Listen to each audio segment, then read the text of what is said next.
It's a normal day at the office, and Vincent asks the intern to bring him coffee in a very rude manner. Moments later, the intern stares at Vincent while he works at his desk and suddenly starts beating him up with his laptop. The other employees immediately drag the intern away and Vincent is sent to take care of his wounds. Afterward, the boss says stress must have affected the boy and that she won't hire interns anymore. She also explains filing a complaint usually goes nowhere but still offers Vincent to talk to HR, however Vincent is fine with forgetting about the incident. When he returns to his desk, Vincent can't help feeling that everyone in the office is watching him.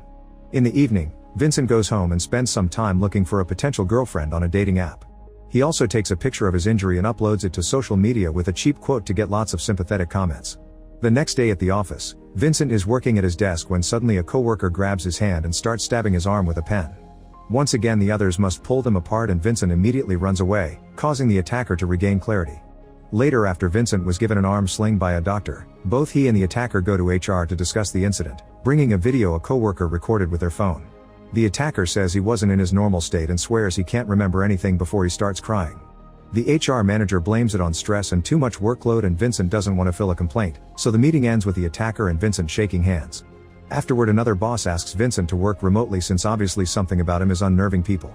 Before going home, Vincent asks a coworker to check social media to see if there are any bad rumors about him, but they find nothing. In the evening, Vincent has a date with the woman he met on the app at a restaurant. Their chat goes well and they hit it off, but Vincent can't help glancing at the window because a hobo keeps staring at him. Suddenly the man starts walking toward the restaurant, but when he crosses the street he gets hit by a car. Terrified, Vincent decides to leave. On his way home, he can't stop feeling that everyone on the street is watching him, so he ends up taking a cab. The next day, Vincent goes for a ride on his bicycle and when he stops at a red light, he notices a driver in a car staring at him without blinking. Scared, Vincent ignores the red light and rides away as fast as possible, but soon the car comes chasing after him. He ends up accidentally falling off his bicycle, but at least this allows him to hide off the road and the car goes away without seeing him.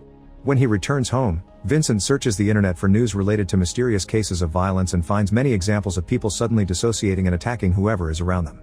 There are also many videos filmed by people with their own phones of such incidents happening in sports events and stores. The following day, Vincent goes to see a psychologist. Unfortunately, the man doesn't believe the part about the attackers having blank faces and says Vincent may want any kind of attention, causing the others to react. Vincent goes home and starts organizing the details he knows so far on a board.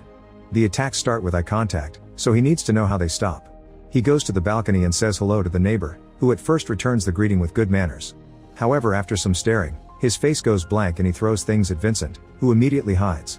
After waiting for a few seconds, Vincent looks out again and notices the neighbor is confused over what happened. He adds to the boards that ending eye contact also ends the attack. Later, Vincent receives a package with his latest purchase, a taser, some handcuffs, and paper spray. Then he spends a few moments practicing how to react fast with the taser in hand. Feeling safe now, Vincent goes for a walk while keeping his hood up. When he returns home, the neighbor kids see him arrive and suddenly attack him. Vincent tries pushing them away without hurting them, but the kids keep trying and even bite him, so Vincent has no choice but to throw them to the floor.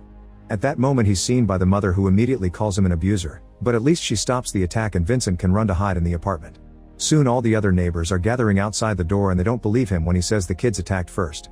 Scared, Vincent puts some furniture against the door to keep them from breaking in. When the neighbors finally give up and leave, Vincent packs up his most important things and leaves, making sure to keep his hood up.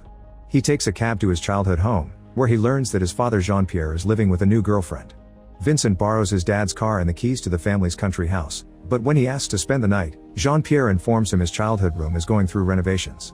Vincent's options are the couch or the garage, where all his old things are in boxes. Seeing he's clearly being a third wheel, Vincent decides to leave, but first he stops by the garage to get some of his old stuff and a hammer for defense. After a few hours of driving, Vincent stops at a store to buy some food. He eats it at a table in the park, where he's suddenly approached by a hobo named Joachim and his dog. Thinking he's about to be attacked, Vincent tries to leave, but Joachim asks him to stay and promises it's safe. Joachim watched him buy the food and how he avoided looking at anyone, so he can tell Vincent is like him. Vincent agrees to share his food while Joachim shares his story. This has been going on for 7 months for him, and it got so bad that he had to leave his job as a university professor. He doesn't know what caused it, but he knows there are others like them that chat on forums and blogs. Joachim recommends him the one he uses, called the Watchman blog. There they discuss techniques to survive alone, since even going to the hospital is dangerous. In fact, Joachim isn't his real name, it's the username he uses on the forum. Before leaving, Joachim tells Vincent to get a dog because it won't attack him and can warn him of any danger. Afterward, Vincent goes to the gas station and fills up his tank while trying to hide from other drivers. Unfortunately, a man parks next to him and sees him to the point he grabs a shovel from his truck, ready to attack. Vincent immediately gets in his car and escapes without paying. After driving the entire night, Vincent finally makes it to the family's country house and locks the front gate with a chain. Then he uses his laptop to find the website Joachim told him about. However, to leave a message he has to create an account. To do so, the website asks him to delete all his social media accounts first. Without hesitation, Vincent deletes all his accounts and makes a new one on the mysterious website, using Dave17 as a nickname. Sometime later, Vincent orders food online, and when the delivery guy comes, Vincent makes him drop the box by the gate and doesn't pick it up until the guy is gone. At that moment, a neighbor sees him and comes to say hello. The woman is pleasant, but her daughter's face is slowly changing and she tries to reach for him, so Vincent rushes back inside. Then Vincent gets on the website again and finds Joachim's profile, so they start talking to each other through DMs. The next time Vincent goes to the bathroom, he discovers the toilet is clogged. He goes out to check the septic tank that he shares with the neighbor, finding it flooded as well. At that moment, a repairman called by the neighbor arrives and Vincent tries his best to avoid eye contact, but unfortunately the man reacts anyway and jumps on Vincent.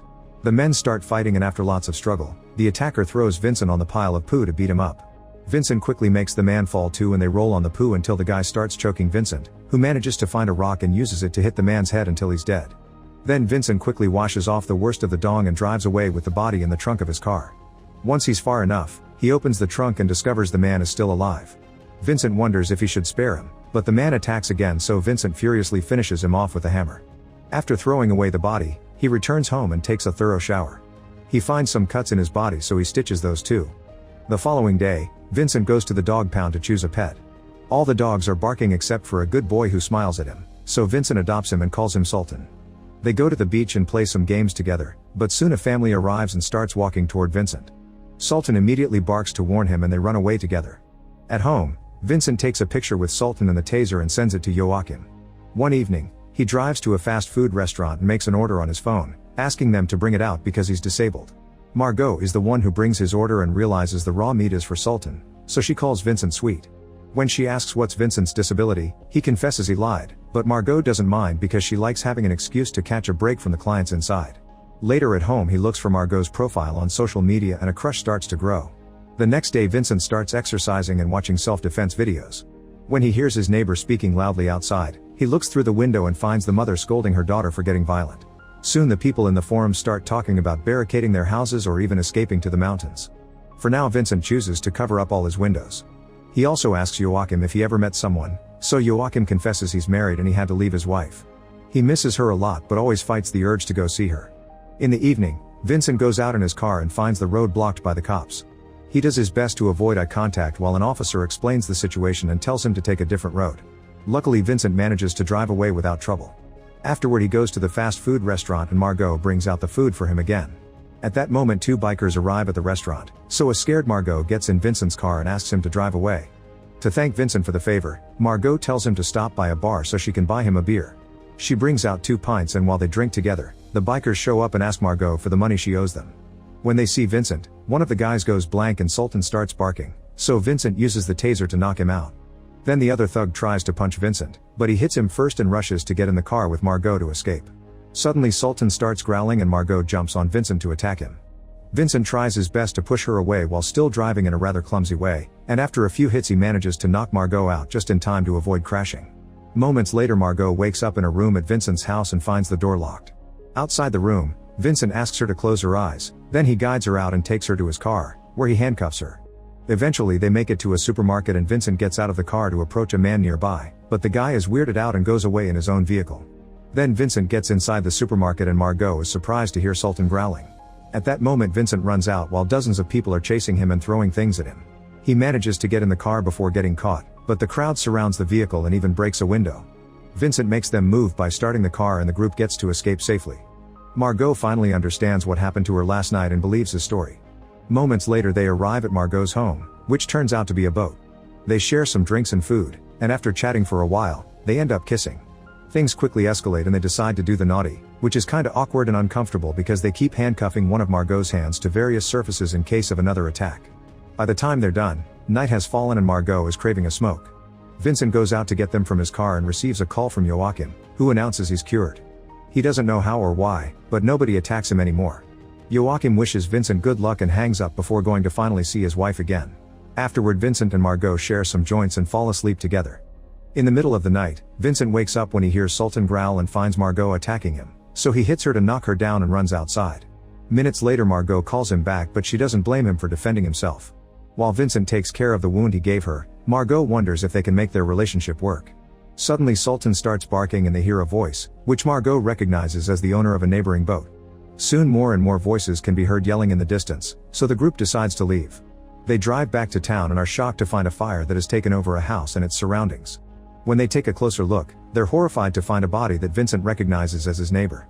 Then they go around the house to enter Vincent's home through the back door while avoiding the fire, only to find Jean-Pierre with his weapon out. His face has multiple wounds and he explains a bunch of violent people killed his girlfriend. Retelling the story makes him have a breakdown and Vincent manages to make him drop the weapon before hugging him to comfort him. Afterward, Jean-Pierre and Margot go to sleep while Vincent checks a message from Joachim. He says things didn't go well with his wife and that destroyed his soul, so he writes to say goodbye before self-deleting. He also drops a map with the coordinates to all the shelters organized by their website. Devastated, Vincent tries to call him but Joachim doesn't pick up, meaning he's already dead. In the morning, the group leaves in the car and heads toward a shelter, keeping Margot's and Jean-Pierre's hands tied to the doors. During the trip, they hear the news on the radio talking about a wave of violence taking over the country and the minister advising everyone not to leave their homes. Eventually they find the road blocked by a bunch of cars because everyone is trying to escape at the same time, and Vincent can't drive back because cars appear behind him as well. People's anger grows with the situation and soon everyone is fighting on the road. Jean-Pierre wants revenge for his girlfriend, so he unties his hand and joins the scuffle. Vincent goes after him to save him, and as he runs around, he finds lots of people killing each other in the most brutal ways. When he finally finds his dad, Vincent sees the blank look and gets ready to defend himself, but Jean-Pierre attacks a woman instead and kills her. Sultan appears next to Vincent but he doesn't make a single sound, which makes Vincent realize nobody attacks him anymore. More people fill the area and Vincent pushes them out of the way, but he can't find his dad. Meanwhile, Margot has to watch how a person kills another one on the hood of Vincent's car. At that moment she finds the handcuffs key and frees herself to go after Vincent, who refuses to leave without Jean-Pierre. Margot points out they'll get killed if they stay, so they run away from the main road and take a trail through the forest. After a few hours of walking, Vincent's face suddenly goes blank and he attacks Margot. As he chokes her, she struggles against him and manages to cover his eyes, making him stop. Vincent feels terrible and lets Margot blindfold his eyes with a piece of her shirt before they keep going. When they reach town, there are snipers on the roofs who shoot in the air to scare them away. As they run down the road, Margot sees an abandoned car, so she throws out the driver's body and takes the vehicle to drive back to the river. There she removes the blindfold and kisses Vincent before going back to her boat. After thinking about it for a few seconds, Vincent and Sultan join her, and the group sails away together. Margot blindfolds Vincent and handcuffs his hand just in case, but she also hugs him as they promise to start a new life together. Make sure to subscribe and turn on notifications so you can watch more videos like this. Thanks for watching.